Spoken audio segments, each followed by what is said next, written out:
युम्बितु लकुम, वो उगाता है तुम्हारे लिए, बिही, उसके साथ, अज़्ज़रा, खेती, वज़्ज़ैतूना, और ज़ैतून, वन्नखीला, खजूर के दरख्त, वल अनाबा, और अंगूर, वमिन कुल्ली, और हर किस्म में से, अस्समराती, फलों की, इन्ना, बेशक, फ़ी ज़ालिका, इसमें, लआयतन, अलबत्ता एक निशानी है,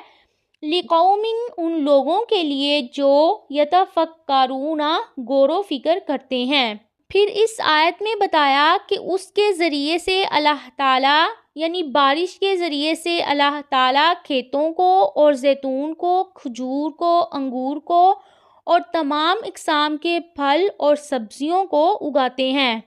बारिश का इस तरह आसमान से नाजिल होना के वजूद और उसके कुदरत की दलाइल को